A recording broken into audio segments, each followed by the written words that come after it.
Bonjour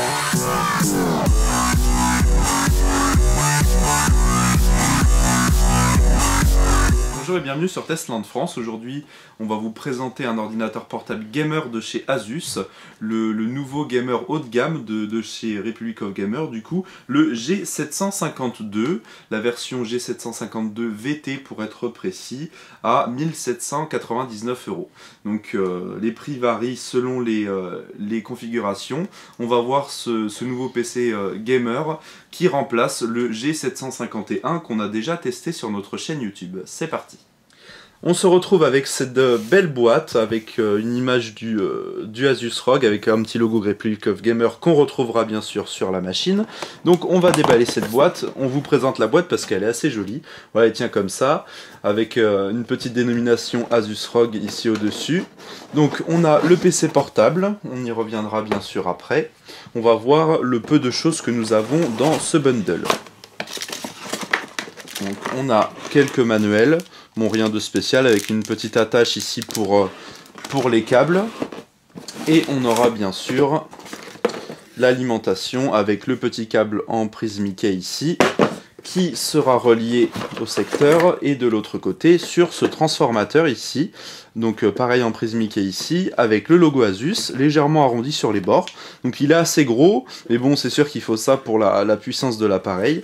Donc bon, il est assez joli, arrondi sur les bords, toutes les marques ne font pas ça, moi je le trouve assez joli.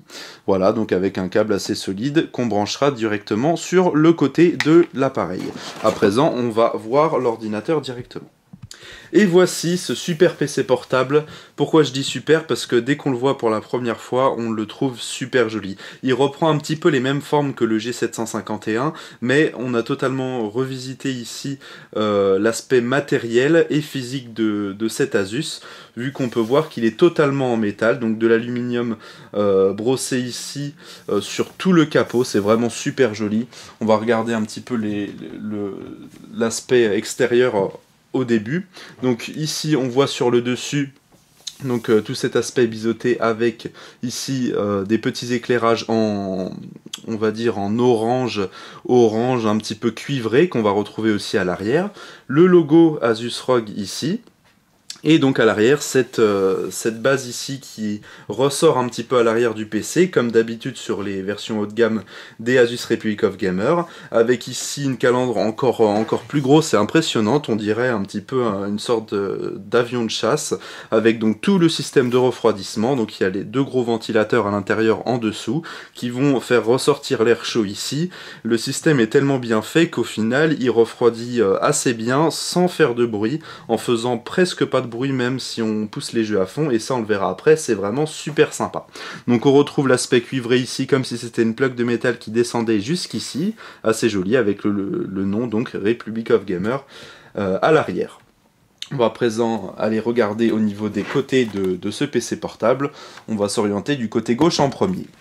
Donc ici on voit bien l'arrière que je vous ai présenté tout à l'heure, où on voit donc que l'ouverture se fait ici, l'arrière reste un petit peu en sortie ici. Et on a différentes connectiques. En premier, on a un antivol ici, le classique sur tous les ordinateurs portables. Deux prises USB ici en 3.0 bien sûr. Un lecteur graveur DVD qui ne fera pas Blu-ray, mais bon, on ne l'utilise pas beaucoup de toute façon. Un lecteur de carte SD obligé pour vos photos et vidéos. On passe directement à l'avant. Donc en avant, on a un petit peu plus d'épaisseur sur les côtés qu'au milieu, donc on a l'impression d'avoir un PC assez fin à l'avant, même s'il est tout de même assez épais au final. On va faire à présent l'autre côté, le côté droit du PC, où on trouvera l'ensemble enfin la plupart des caractéristiques, des connectiques, pardon. Donc ici on aura tout ce qui est audio avec trois prises, donc entrée, sortie, audio et micro, donc qui sont séparés. Une prise USB 3.1 en USB type C. Encore deux ports USB en 3.0, ce qui fera 4 ports USB en 3.0 plus un USB type C. Au niveau vidéo, on aura une prise mini DisplayPort, donc Thunderbolt, vous ferez passer tout ça de la 4K, etc. Comme le HDMI que nous avons ici. Et bien sûr une prise Ethernet RJ45 avec la prise d'alimentation qui sera sur le côté, donc le port écoudé, donc on pourra faire passer le câble à l'arrière comme ceci. On retrouve en dessous toujours cette surface avec l'aspect donc métallique, avec ici un petit espace en plastique noir légèrement transparent où on va pouvoir voir légèrement les grilles à l'intérieur des ventilateurs. Donc il y a 2 gros ventilateurs ici pour refroidir de chaque côté donc la carte graphique et le processeur, bien sûr un Core i7. Les 4 petits petons en caoutchouc noir sont même rien qu'à eux assez design et font tenir vraiment très bien cette petite bête sans qu'elle se déplace sur n'importe quel support. Donc on a aussi une ouverture ici. On va pouvoir modifier le stockage, la RAM, tout ça. Donc on aura juste besoin, à l'aide d'un petit tournevis plat, d'ouvrir cette petite fente ici en caoutchouc. On dévisse, bon, on va le faire en direct de toute façon, vu qu'il n'y a qu'une seule vis, et ça c'est vraiment pratique pour ce PC portable. Donc on a une vis cruciforme qu'on dévisse, une fois qu'elle est faite, on tire, et hop, ça y est, on a l'encloche qui est enlevée, et on peut regarder l'intérieur et ce qui est modifiable sur ce PC gamer. On verra l'ensemble des caractéristiques techniques juste après quand on va démarrer le PC. Là je vous présente un petit peu. On a l'emplacement pour les barrettes de RAM, bien sûr ce sera de la DDR4, et on en a encore en dessous le clavier, là où il y a les barrettes déjà installées dessus. Donc en plus on aura de l'emplacement. Pour vous dire, on pourra mettre jusqu'à 64 Go de RAM en DDR4, donc ça après il faut vraiment en avoir l'utilité. Un disque dur de 1 Tera ici, sur le côté, qu'on pourra aussi remplacer par un SSD ou un disque dur plus gros, ou même l'enlever, enfin vous faites ce que vous voulez. Donc après avoir dévissé les 4 petites vis ici, on peut remarquer qu'en dessous ce cache métallique, il y a 2 emplacements en PCI Express pour mettre des SSD, donc les formats M2. Donc ici on a 2 emplacements, on en a un qui est utilisé par un SSD sur cette version à un SSD de 128 Go. Donc en PCI Express, les SSD sont vraiment très rapides. On verra ce que ça donne sur celui-ci juste après. On va tout revisser et on revient à présent à l'intérieur de l'ordinateur après l'avoir ouvert. À présent, nous allons donc ouvrir pour voir l'intérieur de ce PC portable gamer. Donc comme vous pouvez le voir, on retrouve l'aspect métallique tout autour de l'écran et on le retrouve aussi tout autour du clavier souris. Donc ici vraiment très sympathique avec un petit aspect ici d'ouverture métallique un peu plus vers l'intérieur du clavier avec le petit logo Asus Republic of Gamer. Autrement on retrouve ici toute cette surface mat, donc c'est du plastique mat noir, assez joli aussi et qui ne laisse pas trop les traces de doigts, c'est assez sympa, bien sûr le métal ne les laisse encore moins. On retrouvera en premier un gros pad ici tactile, vraiment très gros avec des touches qui font pas trop de bruit et qui sont assez efficaces, normalement ça devrait assez bien tenir dans le temps. Quelques petites étiquettes, comme le Core i7 de 6ème génération, la carte graphique GTX 970M, sachant qu'il y a plusieurs versions, il y a aussi la 965 et la 980M pour les versions les plus grosses, avec aussi de la HDMI. À présent, on va parler du clavier.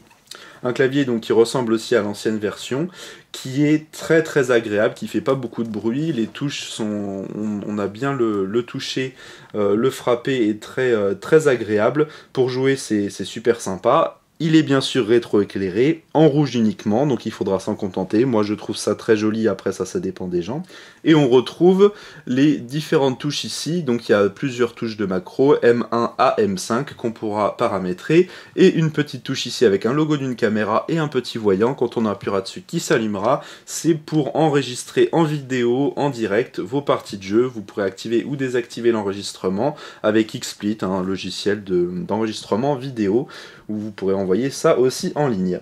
On retrouve au-dessus ici la légère petite barre orange cuivrée qu'on retrouve à l'arrière, donc un aspect assez gamer. Donc on a du orange, on a aussi du rouge avec le clavier, donc bon, l'ensemble se marie bien vu que le orange n'est pas trop tapant non plus vu qu'il est cuivré. On retrouvera ici un gros bouton qui est tout simplement le bouton pour le démarrer, avec le voyant ici qui s'illuminera aussi quand il sera démarré. D'ailleurs on va en profiter pour le démarrer, donc voilà, il s'illumine en rouge. On va passer au-dessus à présent au niveau de l'écran. Donc un écran en 17,3 pouces en Full HD, bien sûr, 1920 par 1080 ici. en mat bien sûr, donc anti-reflet. Bon, vous voyez l'ordinateur démarre ultra rapidement avec son SSD bien sûr en PCI Express. Donc on a cette dalle ici qui est bien sûr en IPS comme je vous l'ai dit, donc avec un bel angle de vision. Et on aura en plus le G-Sync sur cet écran, donc la puce G-Sync intégrée à cet écran dans l'ordinateur portable. Il y a aussi MSI qui fait ça. Donc on a la possibilité de... Enfin la carte graphique et l'écran vont communiquer ensemble et se rafraîchir automatiquement au niveau de leur fréquence de rafraîchissement tout simplement pour qu'il n'y ait pas de crénelage quand on a des mouvements rapides dans les jeux, pour que l'ensemble de l'image, il n'y ait pas de léger décalage. Voilà, je vous l'explique un peu succinctement. Donc c'est vraiment plus fluide au niveau des jeux. En plus du coup on peut désactiver la synchronisation verticale qui faisait le même travail un peu moins bien. Du coup on gagne en plus en performance vu qu'il n'y a pas besoin de gérer cette technologie là qu'on peut désactiver directement dans les jeux. On retrouve aussi une webcam HD avec le petit voyant quand elle est activée ou désactivée, et deux petits trous ici, ce sont tout simplement les microphones stéréo. À présent, on est arrivé sur cette machine.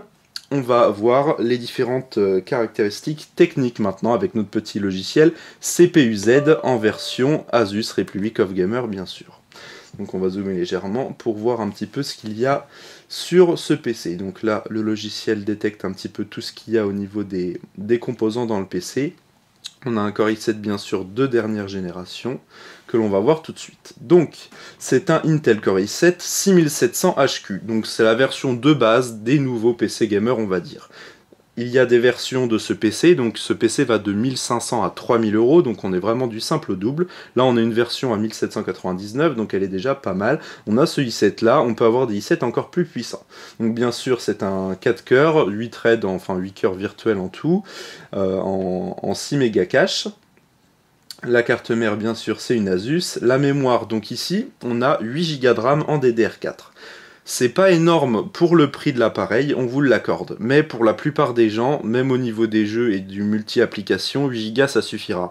Après, comme vous l'avez vu, c'est très simple de rajouter de la RAM, il n'y a pas de problème, ou alors vous achetez une version un peu plus haut de gamme, il y aura plus de RAM, en DDR4 bien sûr, donc en 2133 MHz. On va aller directement au niveau des graphismes, où on voit donc il y a bien sûr le chip HD graphique intégré au processeur, et on a la GTX 970M en 3 Go de RAM en DDR5, en GDDR5.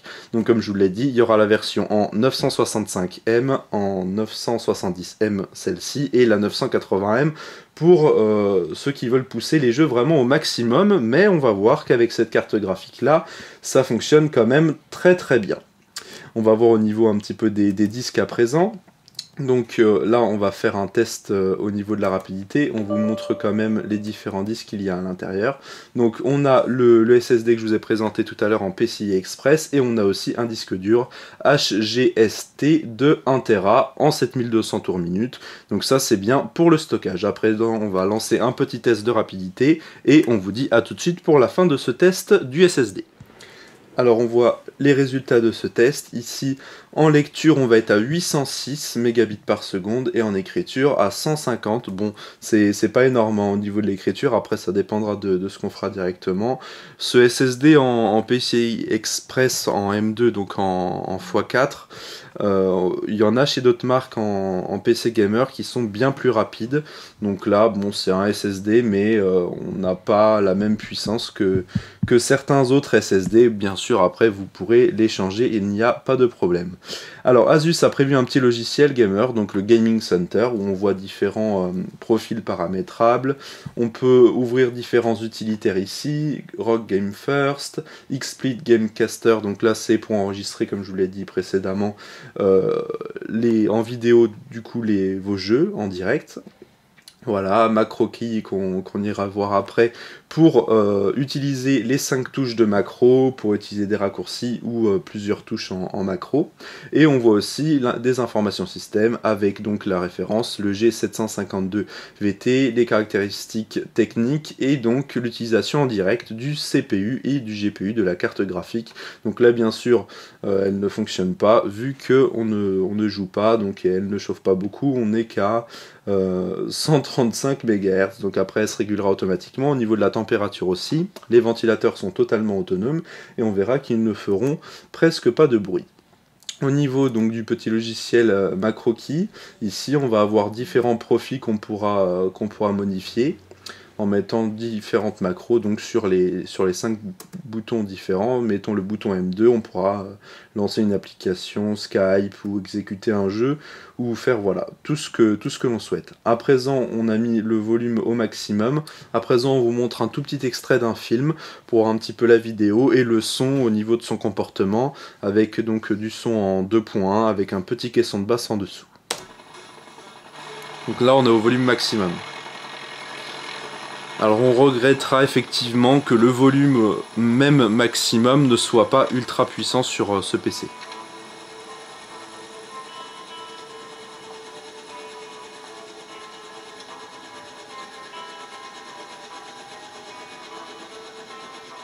Je vous laisse le temps de renouer tous les deux.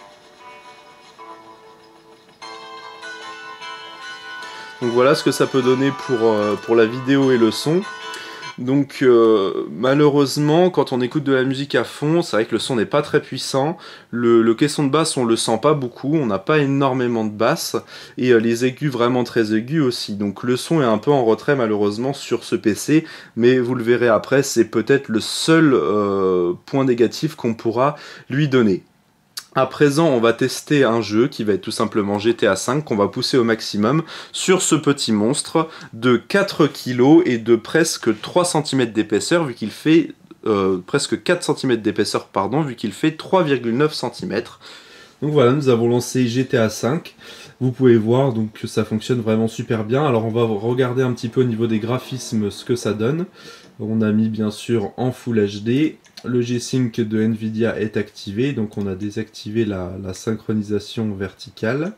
D'ailleurs la synchronisation verticale voilà, est bien désactivée. Bon, on a tout mis à fond hein, dans les graphismes, tout ce qu'on pouvait mettre en élevé, on l'a mis en élevé, et tout ce qu'on pouvait mettre en très élevé, on l'a mis en très élevé. Donc ici on voit qu'on utilise au niveau graphique presque 3 Go sur les 3 Go, on est presque à fond, donc du coup ça doit passer. Donc tous les autres jeux bien sûr fonctionnent aussi à fond. On avait testé du Far Cry 4, tout ça, il n'y a bien sûr aucun souci. Je précise en plus au niveau des caractéristiques techniques, au niveau des connectivités, on a la Wi-Fi, bien sûr en version AC, la nouvelle norme, et le Bluetooth en 4.0. L'écran est assez lumineux, c'est assez agréable pour jouer, on a un peu plus de 300 candela par mètre carré, donc pour un ordinateur portable c'est amplement suffisant, surtout qu'on est bien sûr en nat, donc avec un écran anti-reflet, ce qui fait que même si vous jouez au dos ou en face d'une fenêtre ou d'une lumière, ça ne gênera pas du tout pour jouer. Donc là on a mis le volume au maximum, donc c'est bien ce qu'on regrette, le volume n'est pas très puissant. Même quand il y a des explosions dans les jeux, les basses ne sont pas exceptionnelles non plus, elles ne sont pas très présentes en fait. Donc c'est un point qu'on va redire sur ce PC. Donc voilà, on va à présent passer aux différents points positifs et négatifs de ce PC et la conclusion. Donc pour conclure sur ce PC gamer, la nouveauté ici de chez Asus en version haut de gamme, le G752 dans sa version VT à 1799 €. C'est un très bon PC gamer. On a ici le top du top au niveau design, au niveau performance aussi, donc dans les points positifs. Au niveau du design, il a été retravaillé ici, avec bien plus de métal, encore un peu plus agressif, tout en restant, bon je me contredis un peu, tout en restant assez sobre, pas trop de couleurs, tout ça. C'est vraiment joli, on a vraiment un aspect haut de gamme avec les oranges cuivrés, tout ça, et le métal partout. Donc ça c'est vraiment bien fait. Au niveau de la conception, bien sûr, il n'y a aucun problème de fabrication, tout est super bien fini, ça on apprécie beaucoup. Le gros avantage de ce PC gamer, et étant donné que c'est un PC gamer, c'est très important au niveau du refroidissement et du coup du bruit de la ventilation. Ici, ce PC gamer, quand on joue même à fond à des gros jeux vidéo, quand on lui demande beaucoup de ressources, il ne fait pas trop de bruit. Vous n'avez même pas besoin de mettre un casque, vous mettez un petit peu le volume des haut-parleurs en marche et puis ça suffit, il fait vraiment pas de bruit, il est très bien ventilé, il a des gros ventilateurs qui se régulent automatiquement comme tous les PC, mais il a l'avantage d'être très bien refroidi sans faire de bruit. même à l'utilisation maximum. Et ça, c'est une belle prouesse avec ce beau système de ventilation qui ressort à l'arrière, et ça en vaut vraiment le coup. Au niveau des composants, ils sont bien choisis, on a un bon i7, une bonne carte graphique, on a tout ce qu'il faut sans exagération. Donc voilà, bien sûr sans exagération au niveau de la RAM et du SSD, on n'en a pas beaucoup, mais après ça dépendra des versions. En plus on a un très bel écran pour jouer, c'est vraiment sympa, 17,3 pouces c'est très bien pour jouer, en Full HD bien sûr heureusement, en mat anti-reflet, IPS aussi, en plus avec la compatibilité G-Sync pour avoir une image optimale sans avoir de crénelage qui se fait sur l'écran. Tout en désactivant donc la synchronisation verticale pour avoir un petit peu plus de puissance au final grâce à ça. Donc ça c'est un bel avantage pour ce PC qui sera en plus garanti 2 ans, il y a d'autres concurrents qui les garantissent qu'1 an. Donc voilà ce que je peux dire dans les points positifs de ce PC. Après en point négatif, il y en a quelques-uns, mais vraiment ils sont assez minimes compte tenu de ce qu'on a pu voir ailleurs. Ici, au niveau de la partie son, le son est un peu renfermé, ça manque un peu de clarté d'aigu et de basse, mais surtout ce qui pêche c'est au niveau de la puissance audio, on aurait aimé avoir beaucoup plus de puissance. On a aussi les concurrents qui ont des haut-parleurs bien puissants et de bonne qualité en plus. Donc là c'est vrai que c'est un petit peu dommage. Bon, de toute façon si vous êtes un bon gamer, vous branchez un bon casque gamer ou alors un bon système audio à côté pour avoir vraiment pour s'imprégner à fond dans le jeu vidéo directement. De plus, pour le prix, à 1800 € sur cette version, on aurait quand même aimé avoir 16 Go de RAM au lieu de 8, même si 8 ça suffira pour la plupart des gens, mais c'est surtout au niveau du prix qu'on aurait aimé avoir 16 Go de RAM en DDR4, et aussi un SSD en 256 au lieu d'avoir un SSD en 128 qui va être plein très rapidement, vu qu'il y a déjà l'OS dessus. Si vous mettez quelques logiciels, voilà, il va être assez plein. C'est pour ça que si vous avez beaucoup de jeux, mettons sur Steam ou sur un autre système comme ça, il faudra les installer plutôt sur les disques durs mécaniques pour avoir assez de place, parce que les gros jeux ça prend des fois 40, 50 Go voire 60, ça prend beaucoup de place, donc au final le SSD vous pourrez pas mettre de jeu dessus. Donc à moins de remplacer le disque dur par un SSD ou rajouter un SSD, ou alors de prendre une version un peu plus chère, un peu plus haut de gamme du coup, avec plus de SSD à l'intérieur et aussi, cela va de soi, plus de RAM, et pourquoi pas la 980M si vous avez vraiment envie d'énormément de puissance, même si cette 970 fonctionne vraiment très bien au niveau des jeux, même à fond, et je pense que ce sera suffisant pour la plupart de vous tous. Bien sûr, pour un PC gamer, il y a aussi l'autonomie qui pêche un petit peu. En utilisation lambda, on est à 3 heures, bien sûr pour jouer il faudra même pas y compter, on a à peu près à 1 heure d'autonomie, mais c'est pas trop fait pour ça, donc on va pas dire que c'est trop un point négatif, mais c'est sûr que l'autonomie est en berne, et il faut l'avouer, on a un grand écran et beaucoup de puissance, il faut bien équiper tout ça. Il faut bien l'alimenter avec une bonne puissance. Autrement, bien sûr, il est quand même assez lourd, mais on n'a rien sans rien, il y a beaucoup de métal, c'est vraiment joli, donc c'est assez lourd aussi, pour 4 kg, et donc presque 4 cm d'épaisseur au niveau maximum. Ça reste correct, c'est une très belle machine, un petit bijou au niveau visuel qui fait pas de bruit du tout, et donc c'est pour nous un des meilleurs PC portables gamer en termes de puissance, design et aussi de qualité de refroidissement, et donc qui est surtout très silencieux, ce PC portable gamer qu'on vous recommande sur notre chaîne YouTube Testland France. Merci d'avoir vu cette vidéo, vous pouvez mettre un petit like, vous abonner à notre chaîne YouTube, vous pouvez mettre aussi un petit like sur notre Facebook. A bientôt pour de prochains tests vidéo sur Testland France.